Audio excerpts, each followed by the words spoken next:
올 5월 달은 코로나19로 인하여서 많은 행사들을 진행하지 못하고 지나가는 것 같습니다. 가정의 달이기 때문에 식구들이 모여서 교제를 나눠야 되는데 코로나19로 인하여 모이는 것을 조심해야 되기 때문이라는 것입니다. 최근 돌잔치했던 그 어린아이가 코로나19에 전염된 것을 보면서 많은 사람들이 참 안타깝다 이러한 생각도 드는 반면에 또 왜 하필 코로나19 모이지 말라고 했는데 모여가지고 아이한테 이렇게 코로나19 전염을 시켰는가 또 비난하는 부분을 보게 되면 참 올해 5월달은 이게 모이는 것이 어려운 달이다 이러한 생각이 들었습니다. 그것은 교회도 마찬가지입니다. 저희가 성전 예배 시작하는 첫 주일을 부활주일로 지키겠다 하고서 첫째 주일 모일 때를 보니까 5월 10일 날 모였는데 이날은 어버이주일이었습니다. 저희 교회가 해마다 어버이주일에는 양말이라도 하나 이렇게 드리는데 올해는 양말도 못 드리고 저희가 부활주일로 예배를 드렸습니다. 또 부활절 다음에는 성령 강림주일이 40일 이후에 있게 되는데 부활절이 늦춰지다 보니까 올해 성령 강림주일은 5월 31일 마지막 주일이 성령 강림주일이 됩니다. 그러다 보니까 가정의 달에 설교할 시간이 오늘밖에 없다 생각이 들어서 5월 달을 보내면서 가정의 달 정말 행복한 가정생활 하려면 어떻게 돼야 될까 묵상하면서 오늘 말씀을 준비해 보았습니다. 신약 성경을 보게 되면 예수님 다음으로 가장 많이 언급되는 사람은 바울 사도다라는 것을 알 수가 있습니다. 로마서부터 시작해가지고 바울 서신이 쭉 있기 때문에 바울 사도가 각 교회들에게 권면해 주는 내용을 통해서 우리가 믿음 생활은 이렇게 해야 되겠구나 느껴가면서 그 말씀을 통해서 권면을 통해서 우리가 신앙생활을 하게 되는 것입니다. 하지만 이 바울이 여러 가지 우리 그리스도인들 삶의 좋은 방향들을 권면해 줄 때 바울에게도 치명적인 약점이 하나가 있습니다.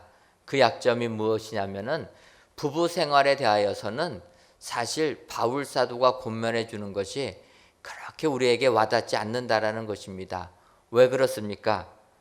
고린도전서 7장 8절을 보면 내가 결혼하지 아니한 자들과 과부들에게 이르노니 나와 같이 그냥 지내는 것이 좋으니라. 고린도 교회 권면하는 부분을 보게 되면 결혼하지 아니한 자 과부들에게 바울이 권한 것은 나처럼 아예 그냥 결혼하지 말고 살아라. 바꿔 말하면 바울 사도는 독신이라는 것입니다.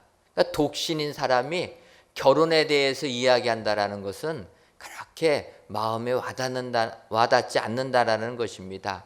예를 들면 신부님들이 천주교 성도들 중에서 결혼식을 하게 되면 혼인 예배를 인도합니다.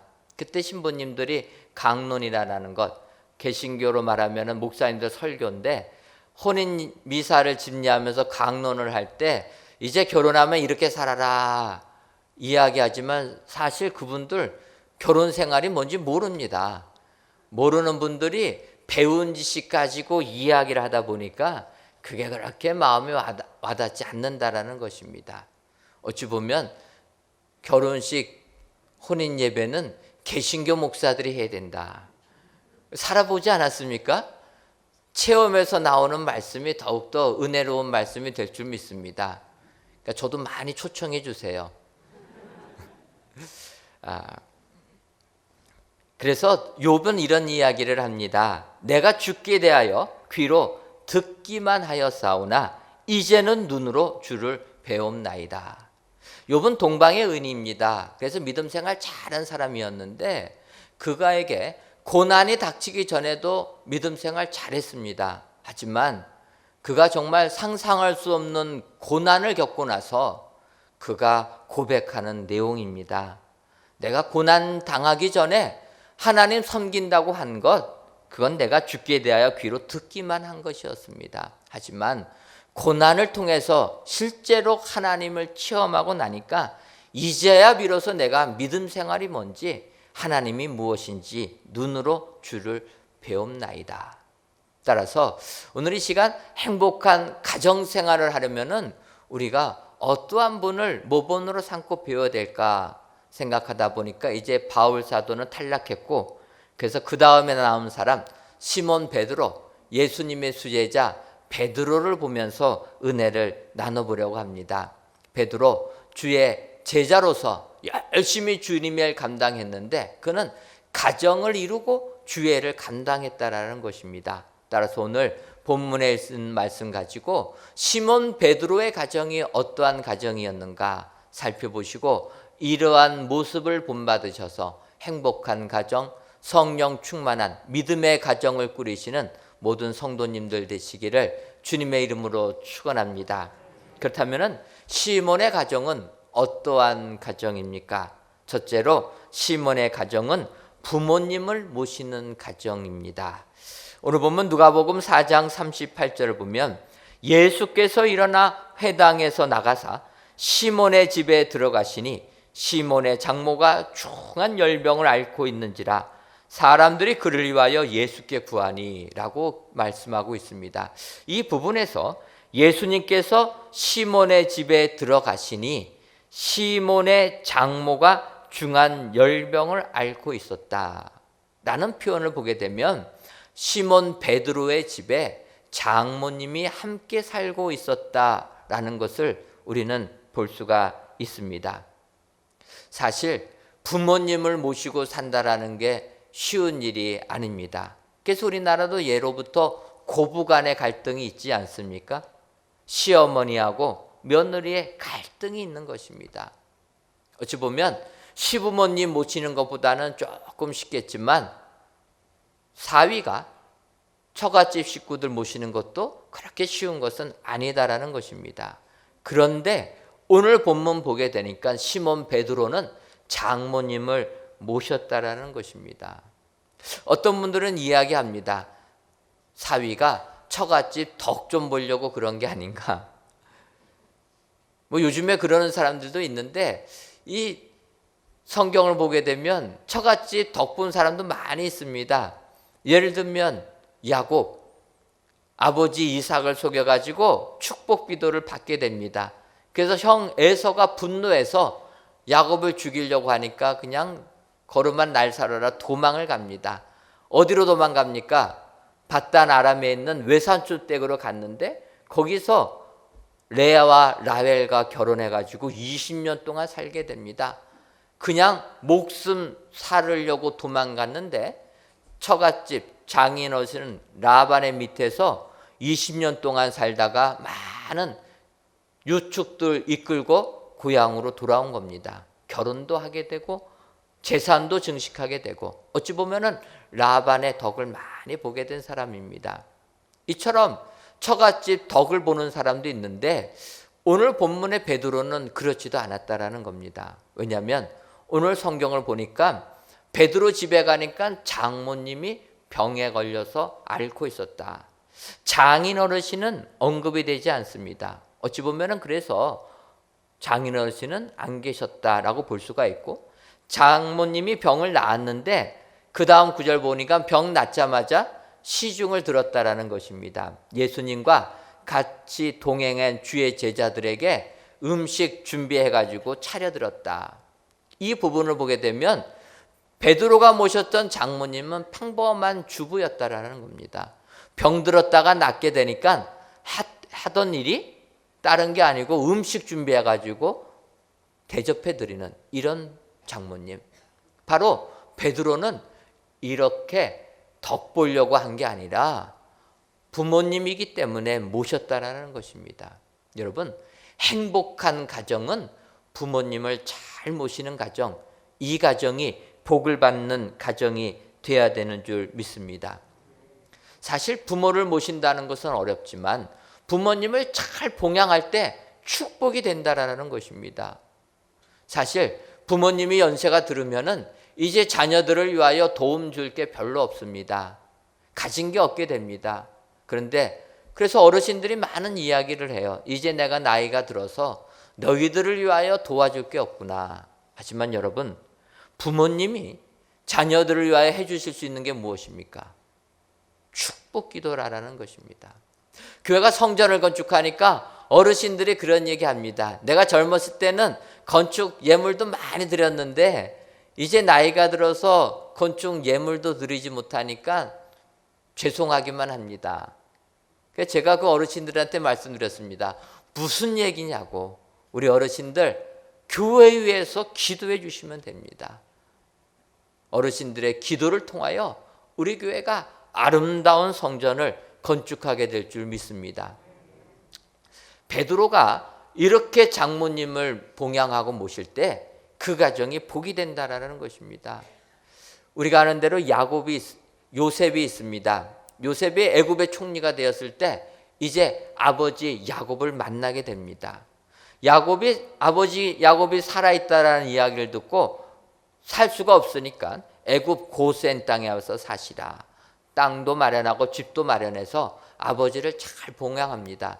17년 동안 아버지 야곱을 잘 봉양하다가 야곱이 이제 세상을 떠나게 됩니다. 그때 성대하게 장례를 치르게 됩니다. 얼마나 많이 애통했는지 지나가는 사람들이 애굽 사람의 큰 애통이라 하면서 아벨 미스라임이라 라는 명칭까지 주어질 정도로 성대하게 장례를 치르게 됩니다. 그런데 여기에서 요셉이 아버지 야곱 노년에 연세든 기력이 다 쇠해진 야곱을 봉양하면서 받은 축복이 있다라는 것입니다. 그 축복이 무엇입니까? 바로 요셉의 두 아들들을 향하여 야곱의 축복 기도라는 것입니다.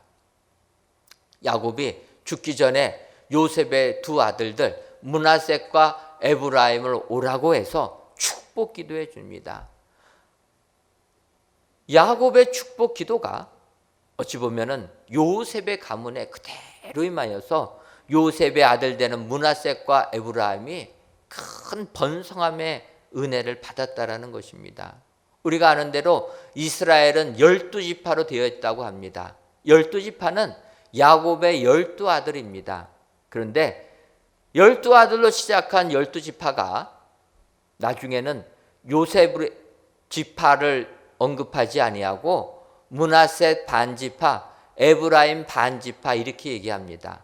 바꿔 말하면 요셉 지파는 2배로 성장해가지고 그 두 지파를 반으로 쪼개서 장남되는 므낫셋 지파가 반을 차지하고 차남되는 에브라임이 반을 차지했다라는 것입니다. 야곱이 요셉을 위하여 축복 기도해 주니까 그 가문이 축복을 받아서 다른 지파들은 한 지파의 역할을 할 때 요셉만큼만은 두 지파의 역할을 하였다. 여러분, 이같이 부모님을 모시는 게 축복받는 비결인 줄 믿습니다. 베드로 가정이 은혜의 가정, 축복의 가정을 된 것은 이같이 장모님을 극진히 섬겼을 때 이 가정, 은혜의 가정이 되었다. 오늘 귀한 예배를 드리시는 사랑하는 성도 여러분, 참으로 부모님 모시는 거 쉽지가 않습니다.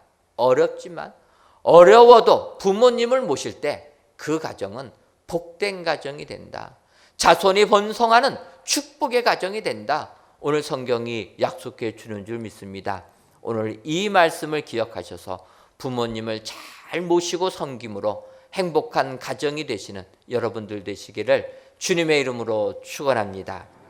두 번째로 시몬의 가정은 은혜를 체험한 가정입니다. 예수님께서 시몬 베드로의 장모의 열병을 고쳐주신 사건은 오늘 본문 누가복음뿐만 아니라 마태복음과 마가복음에도 똑같이 나오고 있습니다.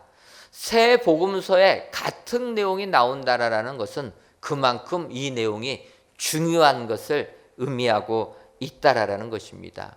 어떠한 내용입니까?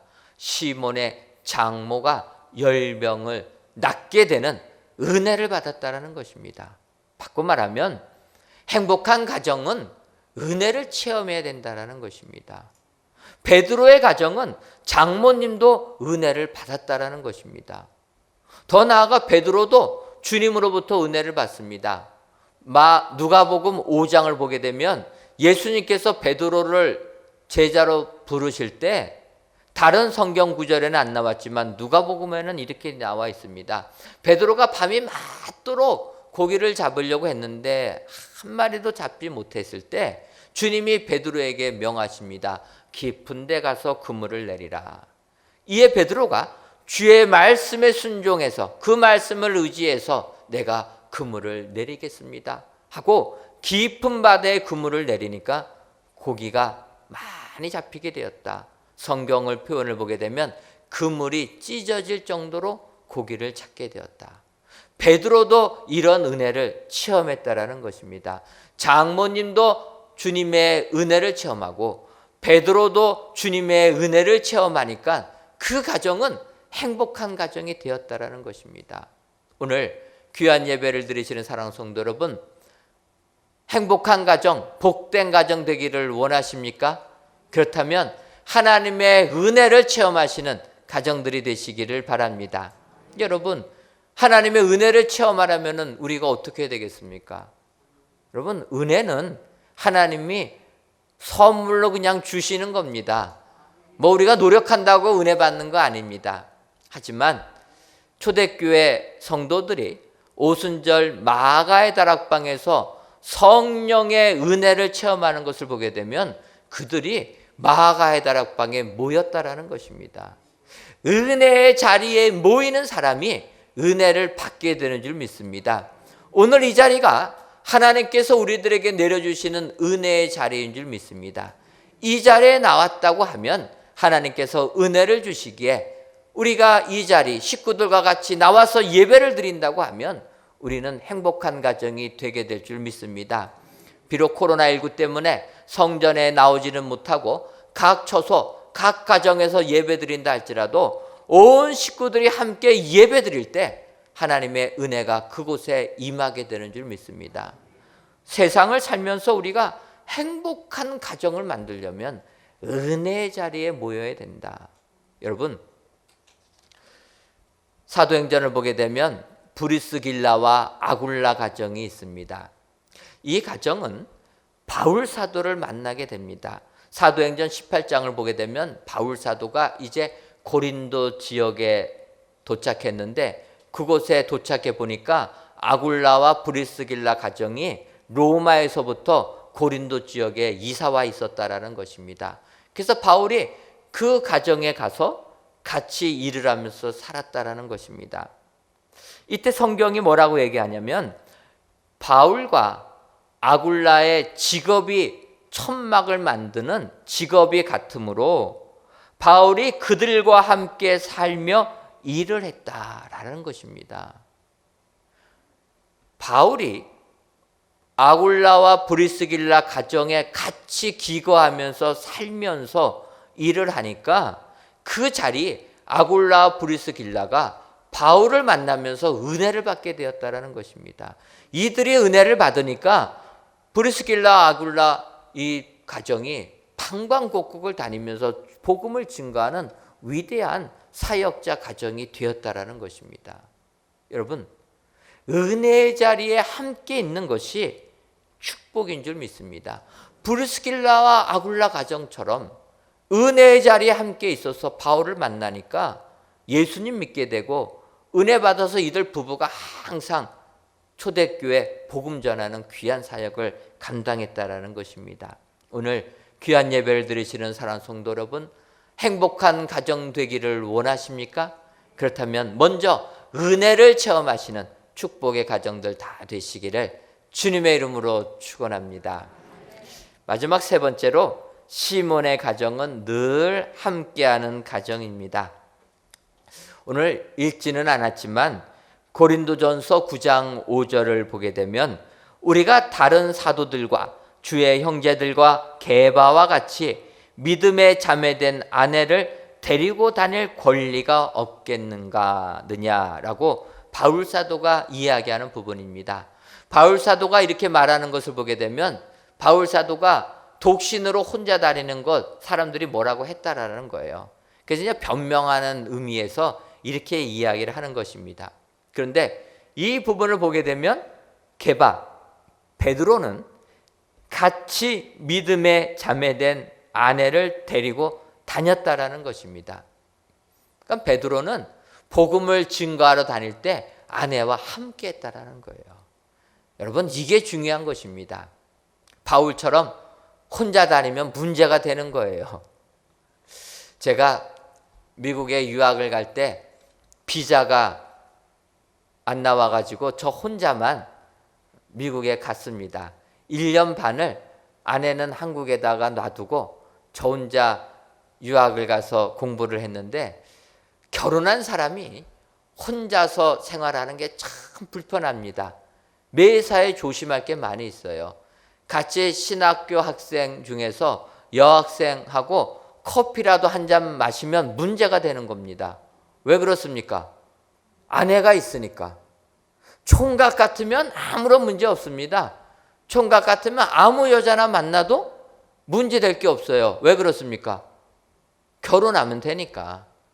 근데 결혼을 했기 때문에, 아내가 있기 때문에 다른 사람 만나는 게 부담스럽다라는 겁니다. 매사에 조심해야 됩니다. 요즘에는 이제 여성분들도 목사님들이 많이 계십니다. 합동 측은 아직까지 여성 안수는 안 해주는데, 뭐 통합이라든지 그의 대부분 교단들은 여성들도 이제 목사 안수를 주게 됩니다. 그러다 보니까 여자 목사님들이 많이 있습니다. 저희 노회에도 여자 목사님들이 많이 계세요. 그러다 보니까 굉장히 조심스러운 겁니다. 공적으로 목사님들을 만나도 여자 목사님 만날 때는 조심스럽다라는 거예요. 그래서 저는 노회 활동할 때는 항상 아내를 동행하고 다닙니다. 같이 다니는 거예요. 아내와 함께 다니면은 아무런 문제가 없는데, 아내 없이 혼자 다니면 문제가 되는 거예요. 자동차라도 같이 태우는 거가 부담스럽다라는 겁니다. 그래서 지방 내려갈 때에도 집사람 태울 때만 여자 목사님 같이 태우지, 저 혼자 내려갈 때는 절대로 안 태웁니다. 이게 어려운 겁니다.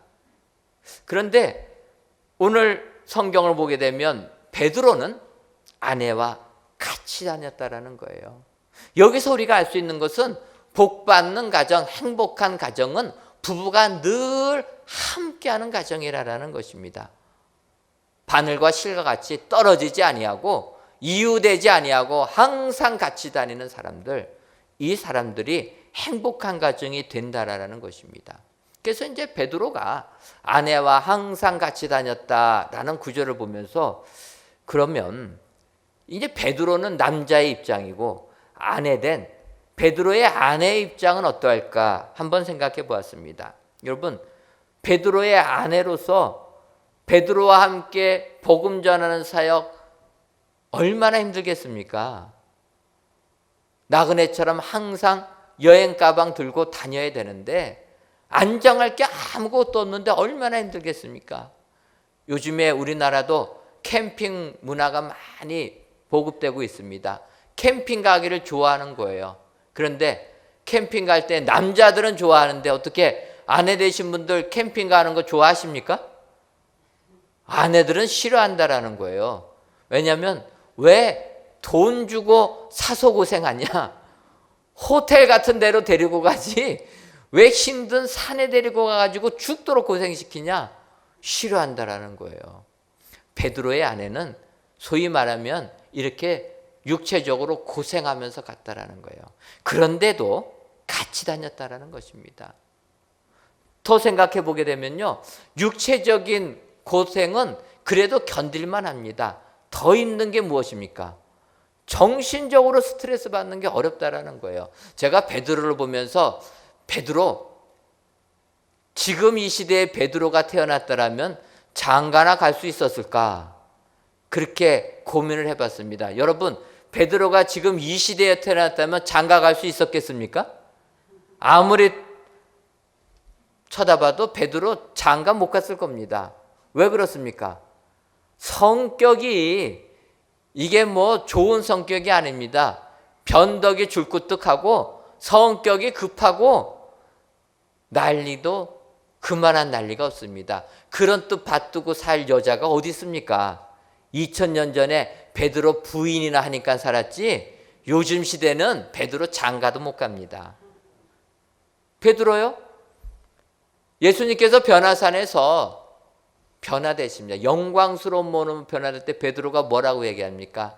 예수님, 하나는 주님을 위하여, 하나는 모세를 위하여, 하나는 엘리사를 위하여 초막 셋을 짓고 여기서 살겠습니다. 이렇게 이야기합니다. 그래서 성경이 뭐라고 얘기하냐면 자기가 하는 말을 자기도 알지 못하더라. 베드로라는 사람이 이렇다라는 거예요. 워낙 성격이 급해가지고 너무나 단순하게 즉흥적으로 생각하면서 자기가 하는 말이 무슨 말인지도 모르고 막 내뱉는 사람이라는 거예요. 여러분, 이런 사람의 아내가 받을 스트레스 얼마나 크겠습니까? 그냥 있는 대로 말한다라는 거예요. 아내는 상처가 되겠죠. 그런데 오늘 성경을 보니까 베드로 가정 함께 다녔다라는 거예요. 저는 이걸 보면서 어찌 보면 베드로보다 더 위대한 사람은 그의 아내다 생각해 보았습니다. 베드로의 이런 성격 다 견디면서 믿음의 자매이기 때문에, 믿음 가운데 있기 때문에 같이 다녔다라는 겁니다. 복음 전하기 위하여서 베드로와 같이 다니고, 자기가 하는 말이 무슨 말인지도 모르고 내뱉는 베드로, 그 말 다 견뎌가면서 같이 주의 사역을 감당하니까 이 가정은 축복된 가정이 되었다. 성경이 약속해 주는 줄 믿습니다. 오늘 귀한 예배를 드리시는 사랑하는 성도 여러분, 여러분들의 가정을 행복한 가정으로 만드시기를 원하십니까? 그렇다면 세상에서도 행복한 가정 만드는 여러 가지 비법들 많이 있지만 오늘 성경은 이야기합니다. 행복한 가정 만드는 방법 간단하다. 무엇입니까? 부부가 늘 함께 된다. 함께하면 그 가정이 복된 가정이 될 줄 믿습니다. 그래서 여러분들, 내 자녀와 함께 하시기를 바랍니다. 남편과 아내가 늘 함께 하시기를 바랍니다. 어디를 가든지 아내가 함께 할 때 그 가정은 축복의 가정, 행복한 가정이 될 줄 믿습니다. 가정의 달을 맞이하여서 정말 내가 속해 있는 내 가정, 복된 가정 만드시기를 원하십니까? 시몬 베드로의 가정을 생각하시기 바랍니다. 시몬 베드로의 가정처럼 진정으로 항상 부모님 잘 섬기시고 같은 은혜 체험하시고 늘 함께 할 때 그 가정은 복된 가정이 된다. 기억하셔서 이런 가정 다 만드셔서 사랑이 넘쳐나는 축복의 가정들이 다 되시기를 주님의 이름으로 축원합니다. 기도하겠습니다. 하나님, 어느덧 푸르던 5월달도 끝을 향하여 가고 있는 주일이 되었습니다. 오늘도 하나님께 드리는 이 예배를 기뻐 받아 주옵시고 이 예배를 드리시는 모든 성도님들 위해 하늘의 은총이 임하게 하여 주옵소서. 오늘은 시몬 베드로의 가정을 살펴보았습니다. 바라기는 모든 성도님들의 가정도 시몬 베드로의 가정처럼 부모님들을 잘 모시는 가정, 은혜를 체험하는 가정, 늘 함께하는 가정이 되어 행복 가득한 축복의 가정들이 다 되게 하여 주옵소서. 예수님의 이름으로 기도하옵나이다. 아멘.